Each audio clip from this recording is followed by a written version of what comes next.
예, 벌써 이제 30도가 이제 넘는 폭염이 벌써 시작됐어요. 굉장히 더웠죠. 네. 근데 더위보다도 더 뜨거운 곳에서 고생하는 분들이 있습니다. 어디냐? 뜨거운 데서 고생하시는 분들 굉장히 많겠지만 그 중에서도 저 남녘 땅에 목포 신항에 그 옆으로 누워진 그 세월호 안에 그 안에서 선내 수색 작업을 하시는 작업자분들, 이분들 정말 고생하고 계시거든요. 아, 네, 맞습니다. 특히나 기본적으로 이제 큰 배다 보니까 이게 쇠로 돼 있잖아요. 근데 그 쇠 안에 들어가는 거기 때문에 얼마나 달궈져 있겠어요. 지금 뜨거운 여름 햇볕에 굉장한 그 고열 속에서 고생들을 하고 계시는데 아직도 이제 미수습자 5분의 시신을 수습하려고 한참 고생하고 계시는데 근데 이 미수습 그 현장 작업자분의 지인분이 현장에서 상당히 좀 이해하기 어려운 일들이 벌어지고 있다라고 해서 6월 12일 딴지일보 자유 게시판에 글을 올리는 것이 있습니다. 그래서 그 사연을 한번 소개해드리고 싶어요. 네. 네, 이 자유 게시판 글을 그럼 제가 읽도록 하겠습니다. 지인이 세월호 수색 현장에서 현재 일을 하고 있습니다. 저에게 울분을 토하면서 부조리 이야기를 하길래 언론에 알려지지 않는 사실 몇 가지를 딴지 게시판에 보고하고자 합니다. 배를 눕혀놨기 때문에 낡은 구조물들이 언제 떨어질지 모르는데 안전장치를 설치해달라고 하면 이 핑계 저 핑계 되면서 그 작업 구간을 타 구간 사람들까지 투입시켜 속도를 내게 하여 빨리 마무리하게 한다 합니다. 하지만 언론사 사람들과 해수부에게는 보여주기 해야 하기 때문에 누군가 온다 하면 그때는 안전장치를 해준다고 합니다. 매일매일 크고 작은 부상자들이 속출한다고 합니다. 사측은 부상 치료를 위한 약품을 제대로 구비하지 않고 있어서 수색자들이 스스로 약품을 가지고 다닌다고 합니다. 사측에서는 다치지 말라고 강조하면서도 속도를 내라고 합니다. 부상자가 나와서 병원에 실려가는 상황이 오면 작업을 중지해서 수색자들이 밥벌이를 못하게 하겠다 협박한다고 합니다. 뉴스의 세월호 수습 현장에서 작업하는 사람들을 가리켜 코리아 셀비지 직원들이라고 하는데 대부분이 코리아 셀비지의 하청업체인 에이텍이라는 회사의 용역 계약 직원들과 인력사무소를 통해 일하는 일용직 근로자들이라고 하고 코리아 셀비지 직원들은 아침 체조 때와 점심 식사 때 빼고는 보기 힘들답니다. 하도급 문제가 세월호 현장에도 있다는 소리를 듣고 경악을 금치 못했습니다. 해수부가 코리아 셀비지에, 코리아 셀비지가 에이텍에, 에이텍이 용역 직원에게 이렇게 거치면서 원 단가의 60% 정도만 작업자들에게 돌아간다고 하는데 40% 정도가 누구의 포켓으로 갔을까요? 새 정부 들어서는 이런 문제를 손봐야 하는 거 아닐까요? 더구나 처음 계약서를 썼을 때와는 다르게 임금을 미루고 있다고 합니다. 대부분이 단순 노동자들, 특히 조선소 경기가 어려워서 쉬고 있던 사람들이 많은데 그 사람들도 계약서의 날짜에 맞춰서 대출도 갚고 공과금도 내고 등등 돈을 써야 될 곳이 있을 텐데 일방적으로 날짜를 미루고 거기에 항의하는 사람들에게는 너는 돈 받고 나가라 식으로 근로자들을 대한다고 합니다. 그리고 그것이 문제가 되기 시작하니 계약서를 다시 쓰게 했다고 합니다. 이거 감사 대상 아닌가요? 혹시 주말이나 휴일 일하는 것도 해수부에 올릴 때는 휴일수당까지 올리고 본인들이 슈킹하는 것은 아니겠죠?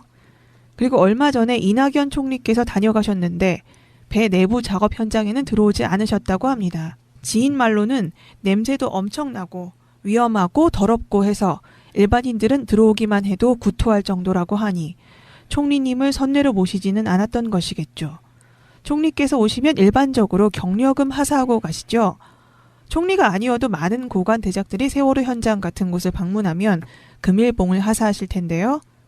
받은 금일봉으로 빵을 돌렸답니다. 실제 수습 작업에 투입되는 사람이 100명 정도 된다는데 빵을 돌렸대요. 빵도 제과점에서 만든 빵이 아닌 공장에서 흔히 나눠주는 단가 300원, 400원짜리 빵을 음료수도 없이 그 더운 날 빵만 돌렸대요. 국무총리님께서 금일봉 5만 원 주셨겠습니까? 기본적으로 100단이 넘어가죠. 그럼 그거 누가 먹은 겁니까? 어떻게 온 나라가 전체가 슈킹이 일상생활입니까? 어떻게 세상이 어떻게 아직도 이렇게 돌아갑니까? 시간이 길지 않아서 지인에게 이 정도 이야기만 들었는데 코리아 셀비지란 회사가 문제가 많은 것 같습니다. 어차피 에이텍이란 회사는 껍데기일 테니까요. 많은 조선소 하청업체들이 본청 회사 고위직 출신들이 만들었거나 친인척 회사인 것처럼 말이죠. 더욱 빨리 남은 5명의 유해도 수습되기 바람과 동시에 악덕업체의 갑질 및 진상 듣고 나니 참 우울해지네요. 정말 우울해지네요. 그렇죠. 느낌 어떠셨어요? 읽어보시면서. 이거 분명히 뭔가 있는데요, 진짜. 와. 그렇죠. 굉장히 그 일반인이 그냥 상식적으로만 봐도 그 열받음이 많이 좀 느껴지는 그런 그 고발성의 글이었습니다. 물론 뭐 지인의 말을 옮긴 것이기 때문에 뭐 100%다 맞다, 이것이 진실이다, 이렇게 단언할 수는 없겠죠. 하지만 근데 이런 일이 워낙에 비일비재하잖아요. 뭐 현재 한국에서는 우리나라에서 그래서 얼마든지 뭐 상상도 갈 수 있겠죠. 네, 거짓말이거나 이거를 지어냈다거나 하지는 않으셨을 것 같아요, 분명히. 예, 적어도 이것이 뭐 완전한 허구다, 완전히 거짓말이다, 이렇게 치부하기에는 좀 어렵지 않을까 싶습니다. 보통 이런 식으로 하청의 재하청 작업이 이루어지는 곳들이 굉장히 많잖아요. 뭐 큰 뭐 건설업 현장은 말할 것도 없고요. 이렇게 그 커다란 일을 하는 곳에는 필연적으로 하청의 재하청은 거의 100%라고 보면 되죠. 네, 결국 그리고 가장 위험한 것은 하청 맨 마지막에 있는 사람들이 맞더라고요. 그렇죠. 우리 그 대선 기간이라서 우리가 뭐 많은 관심을 두지는 않았겠지만 지난 5월 1일 노동절에도 거제 삼성중공업의 그 사고로 6명 사망하는 사고 있었잖아요. 그 사망 근로자들이 전부 다 용역업체, 하청업체 근로자들 뿐이었던 거죠. 그 원청업체인 삼성중공업 근로자들은 전부 다 노동절이니까 쉬러 네, 쉬고 맞습니다. 있는데 네. 결국은 하청구조, 하청민국, 대한민국 하청공화국에서는 가장 피해를 보는 것은 역시 하청업체의 용역 노동자들, 비정규직 노동자들이겠죠. 일용 근로자들, 이분들이 그 가장 큰 피해를 보고 있는데 저는 그런 생각이 들어요. 일단은 그 세월호를 그 바닷속에 있던 것을 끄집어냈기 때문에 그 안에 구조가 얼마나 튼튼할지, 얼마나 부실할지 이거 아무도 예상 못 하거든요. 더군다나 원래 설계되어 있는 그 자세가 아니라 옆으로 누워 있는 상태이기 때문에 언제 어디서 뭐가 떨어질지 모르고 또 언제 어디서 밑에 바닥이 꺼질지 모른다라는 그런 위험성이 항상 상존해 있는 곳이죠. 이런 곳일수록 더더욱 안전에 대해서, 더군다나 그 장소가 어디입니까? 바로 안전불감증 가장 대표적으로 드러나는 세월호 아니겠어요? 그곳에서 또다시 안전불감증이 그대로 재현되고 있다. 결국은 정부가 바뀌었는데도 아직까지도 바뀌지 않은 부분이 있다라는 것을 민낯을 그대로 드러내 보여주는 것이라고 볼 수 있죠. 네, 사진만 봐서는 사실 잘 몰랐었는데 이곳이 냄새가 엄청나고 위험하다라는 말씀을 하셨어요. 좀 새로운 제가 잘은 몰랐었는데, 물론 이제 옆으로 누워있기 때문에 이게 잘못 원래 구조가 아닌 것이 분명히 위험할 수도 있겠다라는 생각이 드는데, 냄새가 심하다는 거는 또 왜 그럴지 혹시? 이유는 여러 가지가 있을 수 있겠습니다만 아무래도 이제 3년 동안 바닷속에, 깊은 바닷속에 빠져 있었잖아요. 그럼 그 안에 많은 그 퇴적물들, 뻘들, 이런 것들이 있었겠죠. 이것들이 이제 바닷물 속에 있을 때는 냄새가 안 나겠지만 공중 이제 지상으로 올라와서 건조되면서 그동안에 이제 그 안에 있는 수많은 미생물들, 눈으로도 보이지 않는 미생물들의 사체들을 썩어가는 그 냄새들이 엄청나겠죠. 그렇구나. 그리고 이제 그 원래 세월호에 선적되어 있던 수많은 음식들, 그런 것들도 엄청 많이 썩어갔겠고요. 그러다 보니까 거기다 또 뭐 수초니 이런 것들, 뻘들 네. 다 합쳐지면은 냄새들이 엄청나게 심합니다. 더군다나 그렇겠네요. 굉장히 그 덥잖아요. 그 실내 내부 온도는 우리 외부가 지금 30도 넘어도 좀 덥다고 하는데 쇳덩어리 안에 들어가 보면 40도를 넘어갑니다. 네, 기본적으로. 앞으로도 이제 여름 다가오고 점점 온도가 올라갈 텐데 좀 걱정입니다. 그러면 이분이 게시판에 올리신 글 가지고 노동법적으로 본 현장의 문제점 한번 짚어주시죠. 일단 가장 첫 번째로 눈에 띄고 가장 큰 문제가 되고 가장 공분을 사는 부분이라고 보여집니다. 안전장치의 미비, 이 부분입니다. 이게 뭐 로봇가 들어가서 작업을 하는 것도 아니고 더군다나 사람이 들어갈 수밖에 없는 것이 미수습자의 유해를 조금이라도 손상 없이 갖고 나와야 되기 때문에 수습해야 되기 때문에 사람이 결국 들어가서 조심조심 작업을 해야 된단 말이죠. 그런데 이 사람 자체가 위험에 노출될 수밖에 없는 환경이에요. 아까도 얘기했지만 고열에다가 또 그 심한 악취 그리고 환경적인 그리고 언제 붕괴 위험 그리고 낙상의 위험 이런 산업 현장에서 일어날 수 있는 모든 위험들이 다 지금 세월호 내부에서 다 있다는 것이죠. 상존하고 있는 것. 이런 상황에서는 안전조치가 필수적인데 이것은 우리 산업안전보건법에서도 규정하고 있어요. 왜 그렇지 않습니까? 우리가 아무리 좋은 보상도 사고 예방보다 좋을 수는 없다라는 것이죠. 사람이 다치고 또는 죽고 나면 10억이 아니라 100억을 보상해 주더라도 사람은 다시 되살아나지 않거든요. 그렇기 때문에 우리 사고가 났을 때 이후의 보상에 대해서 규정하고 있는 노동법이 산업재해보상보험법이라면 산재를 미리 예방하기 위해서 만들어진 법이 바로 산업안전보건법이에요. 따라서 산업안전보건법은 산재법보다도 훨씬 많은 규정들이 있습니다. 그리고 산재법하고는 달리 처벌 규정들이 많고 그 처벌의 수위가 어마어마하게 높습니다. 예를 들어 우리 근로기준법에서는 근로기준법 최고의 그 벌칙 조항이 5년 이하 징역 또는 3천만 원 이하의 벌금까지가 최고치인데 산업안전보건법에서는 특히 안전조치를 미비했을 때 무려 7년 이하 징역 또는 1억 원 이하의 벌금을 처하도록 돼 있어요. 어허. 그래서 산업안전보건법이 그래서 무서운 법이라고 하는 겁니다. 실제로 사고 현장에서 특히나 사망자가 일어나면은 그 사망자 일어난 사고에 대해서 사업주가 안전조치를 미비했을 때는 사업주를 구속시킬 수 있고 그 사업주는 최대 7년까지도 징역형을 살 수가 있는 부분이에요. 이거 다시 좀 한번 좀 살펴봐야겠는데요. 예, 구체적으로 살펴볼게요. 산업안전보건법 제23조에는 이렇게 규정되어 있어요. 제23조 안전조치 1항 사업주는 사업을 할 때 다음 각 호의 위험을 예방하기 위하여 필요한 조치를 하여야 한다. 1. 기계, 기구, 그 밖의 설비에 의한 위험. 2. 폭발성, 발화성 및 일환성 물질 등에 의한 위험. 3. 전기, 열, 그 밖의 에너지에 의한 위험. 그리고 2항에 이렇게 또 규정되어 있습니다. 사업주는 굴착, 채석, 하역, 벌목, 운송, 조작, 운반, 해체, 중량물 취급, 그 밖의 작업을 할 때 불량한 작업 방법 등으로 인하여 발생하는 위험을 방지하기 위하여 필요한 조치를 하여야 한다. 3항 사업주는 작업 중 근로자가 취락할 위험이 있는 장소, 토사, 구축물 등의 붕괴할 우려가 있는 장소, 물체가 떨어지거나 날아올 위험이 있는 장소, 그 밖에 작업 시 천재지변으로 인한 위험이 발생할 우려가 있는 장소에는 그 위험을 방지하기 위하여 필요한 조치를 하여야 한다. 이것이 산업안전보건법 제23조에 나와 있는 안전조치의 규정들입니다.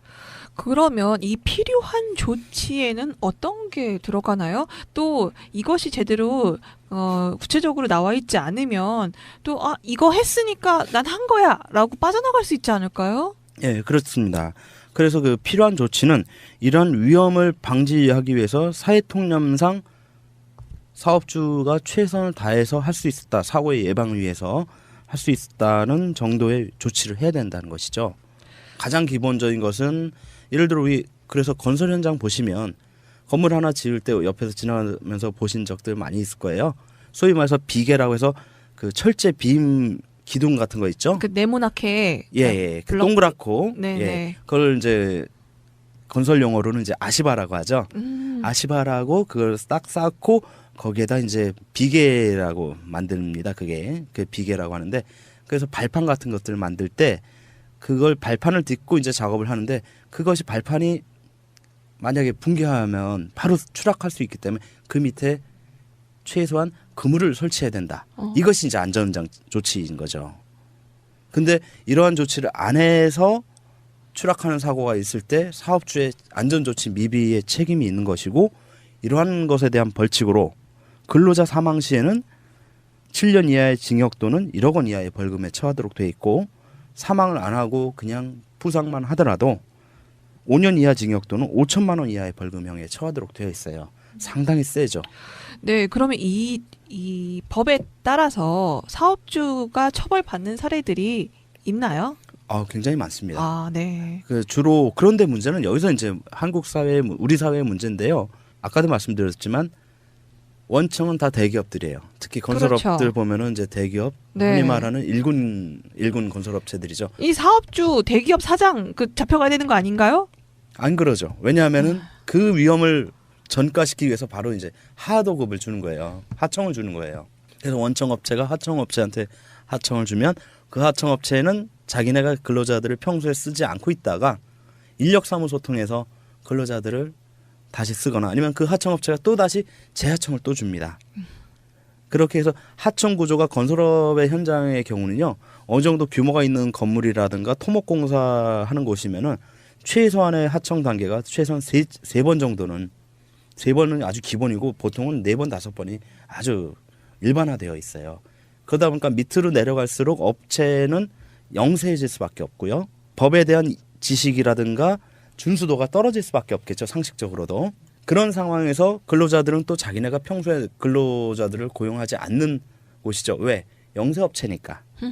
그러면 필요할 때만 딱 공사 따갖고 어디서 인원들은 데리고 오냐? 바로 인력사무소죠. 매일. 그렇죠. 인력사무소에다 전화를 해요.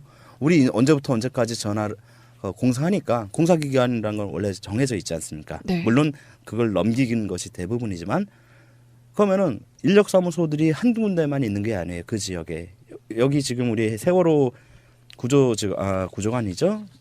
수습 현장에도 목포에도 인력사무소가 꽤 여러 군데 있는데 이런 곳에 몇 군데만 전화 돌리면 일용직 근로자 구하는 거 1,000명 정도 구하는 거 일도 아니에요.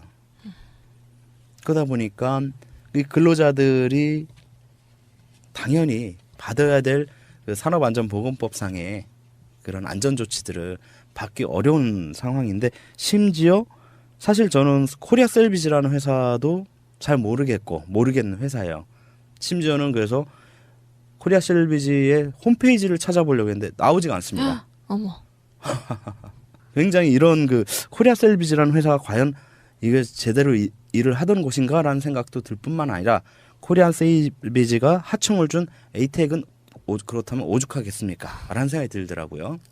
과연 이런 곳에서 얼마나 이런 산업안전보건법상의 안전조치를 취했겠는가 싶고 거기다 더 가관인 것은 다치지 말라고 얘기를 하면서 빨리는 해야 된다. 예, 빨리는 해라. 그리고 약품도 일단 다쳤을 때 기본적인 응급처치 키트도 준비를 안 해주고 작업자들 개개인이 준비해야 된다는 얘기예요. 그러니까 다치면 네 손해인 거고, 그러니까 네가 혼자 실수한 거다. 우리는 책임 없다. 이런 식으로 비켜가는 그런 모양새인데요. 정말 그 안전불감증, 정말 대표적인 세월호 사건에서도 이런 문제가 계속 일어나고 있다는 사실이 정말 어이가 없습니다. 물론 근데 지금 철도 공사에서도 얼마 전에 강원대역에서 입판 작업하시다가 예. 사망하신 이제 조합원이 계시고 또 얼마 전에도 의정부역에서 감전 예. 사고로 해서 팔에 심각한 화상을 입으셨다라는 사고도 있었습니다. 이것도 다 완벽하게 어쨌든 안전하기 위한 필요한 조치가 이제 이루어지지 못했던 부분이 분명히 있어서 이런 사고가 난 것이고 그래서 노동부에서 처음으로 작업 중지 예, 를 그렇죠. 명령을 내렸는데요. 이 사업주가 그러면은 철도공사 사장 아닌가요? 그럼 잡아가야 되는 거 아닌가? 그렇죠. 네. 근데 문제는 그거예요. 안전불감증, 결국은 안전에 대한 그 철저한 예방책을 안 해놓았다라는 것은 무엇과 직결되냐? 결국은 돈. 네. 돈이에요. 돈 때문에 안전을 등한시하는 거예요. 안전이 중요하다는 거 이 사람들 모르는 거 아닙니다. 알지만 자기의 안전이 아니라 자기 몸이 해야 하는 게 아니다 보니까 이 사람들 사업주들 또는 그 회사의 관계자들에게는 돈이 더 중요한 거예요. 사람의 목숨이나 사람의 안전보다는. 그러니까요. 물론 노무사님께서 이 법으로 인해서 처벌받는 사람들이 굉장히 많다라고 말씀은 하셨지만 아직도 많이 부족한 느낌이 드는데. 그렇죠. 아무래도 이런 하청 구조에서는 그래서 원청 구조, 원청 기업 그리고 대기업들은 하청업체 거의 대부분의 책임을 떠넘깁니다. 사실 그래서 우리가 계속 문제화 삼고 있는 외주화, 용역화의 그 핵심은 하나는 근로자를 쉽게 해고하는 부분이라고 했지만 또 하나의 그들에게는 좋은 이익은 뭐냐면 위험의 전가거든요. 이 부분에 있어서 돈도 절약하지만 위험을 전가한다라는 것이 그들에겐 굉장히 큰 매력적인 것이기 때문에 외주화가 계속 이루어지는 것이죠. 네, 결국엔 그 게시판에 올려주신 이 글 이것도 시정이 되기 위해서는 결국 하도급 파견 이 제도가 뭔가 바로 잡히지 않으면 수정되기가 어려운 그렇죠. 문제인 것 같다는 생각이 듭니다. 네, 그리고 결국은 그 원청 업체의 대표자에 대한 직접적인 형사 책임을 반드시 묻는 일정 정도 이상의 규모의 건설 공사라든가 아니면 일정 정도 이상의 중대한 재해, 사망자가 발생하는 이런 재해에 대해서는 원칙적으로 대표이사에 대한 형사 책임을 반드시 묻는 그런 구조로 가지 않고서는 이런 일은 뭐 문재인 정부가 아니라 문재인 정부 이상의 정부가 도래하더라도 여전히 또 반복되지 않겠나 이런 좀 생각이 들고요. 그럼 또- 이 부분은 그러면은 누가 이 법적으로 소송을 걸거나 뭐 문제 제기를 노동자가 스스로 해야 됩니까? 아니면 외부에서 지적을 할 수도 있는 건가요, 이거는? 일단은 산업안전보건법 위반 부분에 대해서는 누구나 고발을 할 수 있어요. 아, 누구나. 예, 이것은 이제 그 산업안전보건법 위반은 형사적인 책임이 따르는 것이기 때문에 형사 고발이 가능한 것이거든요. 그 고소와 고발의 차이는 뭐냐면 고소는 불법 행위로 인해서 피해를 입은 사람이 직접 피해자가 가해자를 상대로 그 소를 제기하는 것이 고소이고 고발이라 함은 제3자의 불법 행위를 제3자가 고발한 그 소를 제기하는 것 이것을 이제 고발이라고 하죠. 네, 그러면 이 산업안전보건법은 고발 사항. 네, 고발이 이네요. 될 수 네. 있고 또한 고발을 안 하더라도 노동부의 근로감독관이 있죠. 근로감독관이 인지하면 그 사실을 알기만 하면 직접 조치를 취할 수 있는 그런 네. 상황입니다. 지금 노동부에서 할 일이 참 많은 것 같은데 어서 제대로 된 체계가 또 잡혀야 될 것 그래서 같습니다. 제가 지난 대선 때부터 늘 일관되게 주장하는 것이 근로감독관 적어도 지금의 3배로 빨리 늘려야 된다. 네. 예, 안 그러면 그래야 근로감독관들이 넘치는 서류 더미에서 벗어나서 현장에 가서 안전조치 여부를 미리 점검을 해서 산재도 발생 예방하고 또한 임금체불도 미리 예방할 수 있지 않겠나 이런 생각이 듭니다. 네, 맞습니다. 결국 참 도돌이표처럼 계속 반복해서 언급하게 될 수밖에 없는 게 이 외주위탁 하청 문제, 파견이라는 게 결국은 중간 착취 그리고 책임 회피 기능만을 가진다는 게 명확하게 드러나고 있는데요. 네, 어서 모든 사람들이 정당한 대우를 받고 또 안전하게 일할 수 있는 사회로 만들어야 되겠습니다. 네, 노무사님 마지막으로 언급하실 예, 부분이 또 하나 언급할 부분이 지금 이 게시물에서 드러나는 것이 임금 지급을 미룬다라는 얘기가 있어요. 네네. 예. 지금 보면은 지금 이 작업 현장의 특성상 여기가 이제 대부분 일용직 근로자들을 많이 쓸 거란 말이죠. 그러면 이제 말은 일용직이지만 이건 어느 정도 계약 기간 고용이 예정되어 있는 준상용직 계약직 근로자라고 볼 수 있는데 이 건설업 현장이라든가 이런 현장의 경우는 특정한 경우 빼놓고는 일당제로 임금을 다 계산하거든요. 그래서 일당 뭐 15만 원, 20만 원 이런 식으로. 그러면 여기서 발생하는 문제가 첫 번째는 과연 주휴수당을 제대로 지급했는가. 나온 날에만 임금을 지급하는 경우들이 아직도 현재 많기 때문에 주휴수당 지급의 문제가 있고요.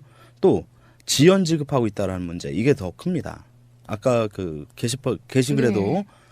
글 쓴 분께서 말씀하셨듯이 근로자들은 받은 임금을 가지고선 자기의 생활을 미리 계획하고 그 계획에 맞춰서 소비를 하고 소비한 것에 대한 보충을 하도록 되어 있는데 임금 지급일을 사용자가 멋대로 지연을 시켜버리면 근로자들의 삶에 타격이 올 수밖에 없거든요. 따라서 1985년도의 대법원 판결은 정기 임금 지급일에 하루라도 밀려서 늦게 지급을 한다면 이것은 임금 체불이다. 이렇게 판결을 내린 상황에 있습니다. 따라서 이 경우에는 근로의존법 109조에 의해서 3년 이하 징역 또는 2천만 원 이하의 벌금형에 처해질 수 있습니다. 그런데 이걸 가지고 노동부에 만약에 근로자가 현재 제소를 한다 하면은 그 근로자는 해고당하겠죠? 예, 일용직이기 때문에 뭐 해고를 다투기도 어려울 상황이 될 수도 있어요. 하다 네. 보니까 근로자들은 지금 사용자가 임금을 마음대로 지급을 늦추거나 아니면은 매월 말일날 지급하기로 했던 것을 이제 다음 달 5일로 이제부터는 지급한다 이런 식으로 바꾸더라도 어떻게 저항할 방법이 없다라 그런 그 문제점이 있습니다. 네, 이 글에서만 이제 큰 문제만 뽑아봐도 산업안전보건법 위반 그리고 근로기준법 위반 이 부분이 있는데 큰 문제부터 해결하는 것이 순서라 이 부분을 언급하고는 있지만 아까 봤듯이 돈 뭐 슈킹하는 것들 예. 참 이 부분이 좀 크다고 생각합니다. 노동력은 중간 착취가 불가능하도록 헌법에 나와 있다고 하는데요. 이 헌법조차 지켜지지 않고 있어서 이런 하부적인 문제까지도 계속 연관이 돼서 일어나고 있지 않나 싶습니다. 예, 그래서 저는 그래요. 세월호 우리가 참사를 통해서 교훈을 다시 얻고자 하는 부분도 있지만 이 세월호를 수습하는 이 과정에서 새로운 그 우리가 받았던 교훈을 실행을 해야 되지 않겠나. 그래서 현재 우리 지금 이제 새로 들어선 문재인 정부는 돈이 먼저가 아니라 사람이 먼저다를 모토로 세우고 있지 않습니까? 그 사람이 먼저인 그 새 정부의 정신이 세월호 참사 수습 현장에서도 꼭 실현이 되었으면 하는 소망이 있습니다. 크고 작은 부상자들이 속출한다고 합니다. 사측은 부상 치료를 위한 약품을 제대로 구비하지 않고 있어서 수색자들이 스스로 약품을 가지고 다닌다 합니다. 사측에서는 다치지 말라고 강조하면서도 속도를 내라고 합니다. 부상자가 나와서 병원에 실려가는 상황이 오면 작업을 중지해서 수색자들이 밥벌이를 못하게 하겠다 협박한다고 합니다. 뉴스의 세월호 수습 현장에서 작업하는 사람들을 가리켜 코리아 셀비지 직원들이라고 하는데 대부분이 코리아 셀비지의 하청업체인 에이텍이라는 회사의 용역 계약 직원들과 인력사무소를 통해 일하는 일용직 근로자들이라고 하고 코리아 셀비지 직원들은 아침 체조 때와 점심 식사 때 빼고는 보기 힘들답니다. 하도급 문제가 세월호 현장에도 있다는 소리를 듣고 경악을 금치 못했습니다. 해수부가 코리아 셀비지에, 코리아 셀비지가 에이텍에, 에이텍이 용역 직원에게 이렇게 거치면서 원 단가의 60% 정도만 작업자들에게 돌아간다고 하는데 40% 정도가 누구의 포켓으로 갔을까요? 새 정부 들어서는 이런 문제를 손봐야 하는 거 아닐까요? 더구나 처음 계약서를 썼을 때와는 다르게 임금을 미루고 있다고 합니다.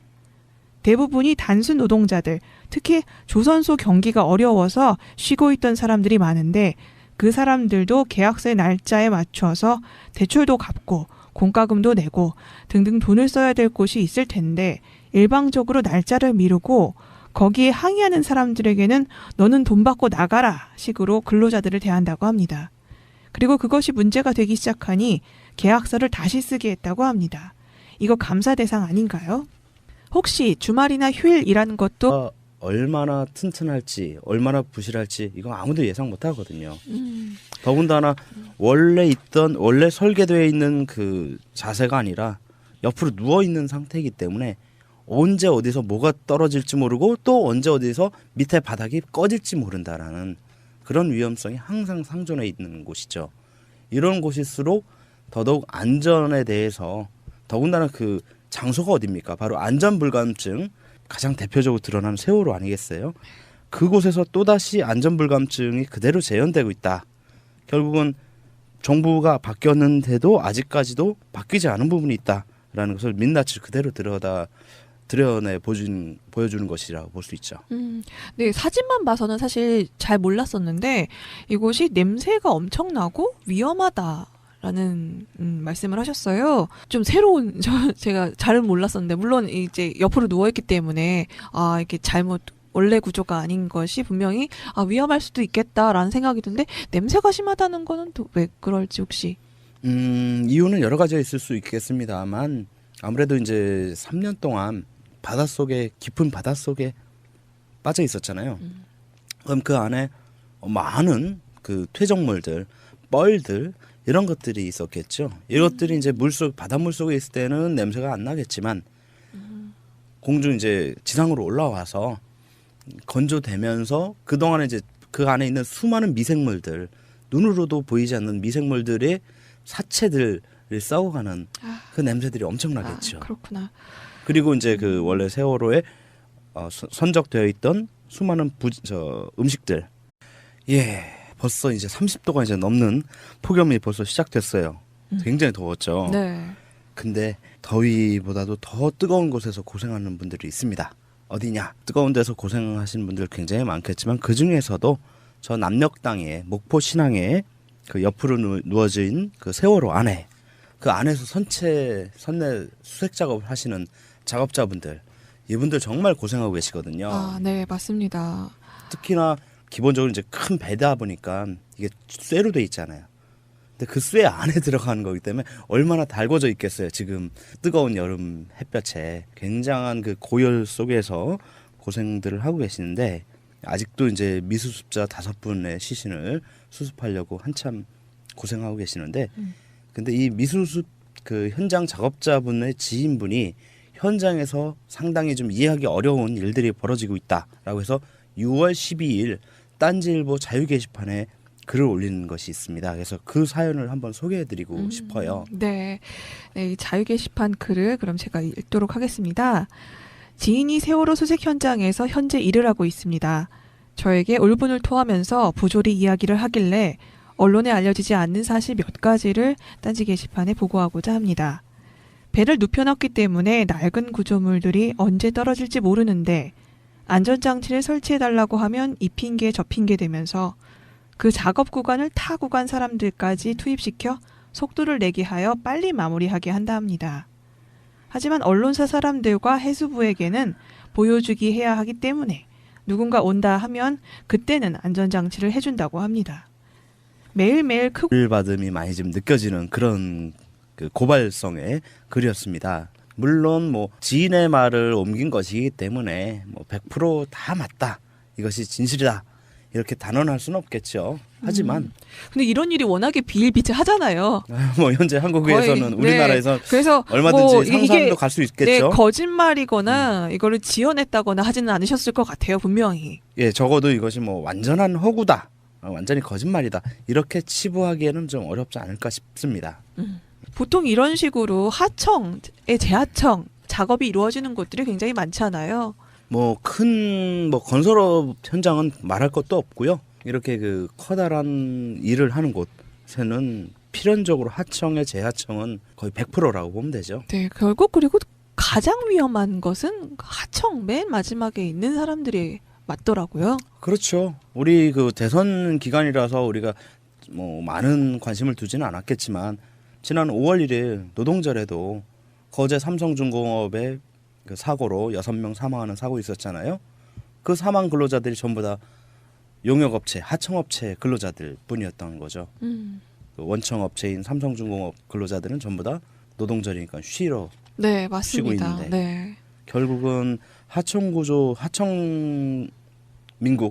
대한민국 하청공화국에서는 가장 피해를 보는 것은 역시 하청업체의 영역 노동자들, 비정규직 노동자들이겠죠. 일용 근로자들, 이분들이 그 가장 큰 피해를 보고 있는데 저는 그런 생각이 들어요.